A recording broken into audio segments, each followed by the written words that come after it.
Entendre una situació a través de les reaccions facials de les persones i el context en què es troben és molt complex per a una màquina. Si observa que hi ha un nen amb la boca oberta i foc al seu costat, no sabrà si hi ha un incendi o està bufant l'espelma d'un pastís.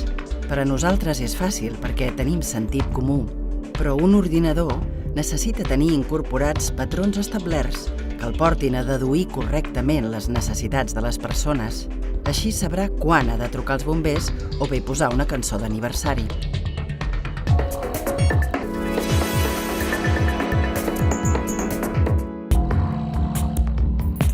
Jo vaig decidir fer recerca perquè m'agrada resoldre problemes, m'agrada entendre què necessita la societat i penso que la recerca és una forma de contribuir en la millora de la societat. Àgata Lapedriza és professora dels Estudis d'Informàtica, Multimèdia i Telecomunicacions de la Universitat Oberta de Catalunya. Forma part del grup de recerca Scene Understanding and Artificial Intelligence. Les noves tecnologies ens fan la vida més fàcil.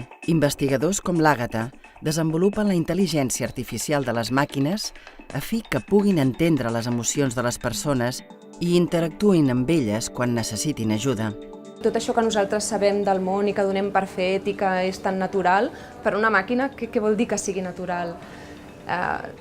Requereix un conjunt d'eines d'intel·ligència que nosaltres tenim que les màquines per defecte no tenen. Per tant, cal treballar en incorporar tot això a les màquines perquè puguin fer aquestes deduccions que ens semblen lògiques. De la mateixa manera que no parlem igual a una persona si veiem que està trista o contenta, l'objectiu és que la màquina faci el mateix.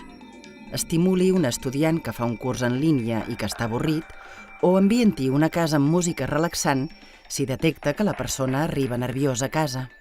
Nosaltres tenim un model computacional que aprèn a partir d'exemples, o sigui, el que fem és ensenyar a la màquina moltes persones en moltes situacions diferents i li diem a la màquina com creiem, com s'estan sentint aquestes persones i a partir de tots aquests exemples la màquina crea un model fixat i pot fer prediccions.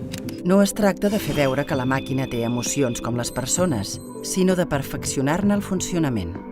És cert que les coses cada vegada avancen més de pressa, o sigui, actualment sí que existeixen ja sistemes de reconeixement d'emocions a partir de l'expressió facial quan es té una cara frontal i amb prou definició i funcionen força bé i s'estan utilitzant ja en aplicacions comercials. Jo crec que màquines que entenguin les emocions d'una forma més completa i en un context qualsevol encara falta treball. Jo no et sabria dir exactament els anys, però 10 anys mínim.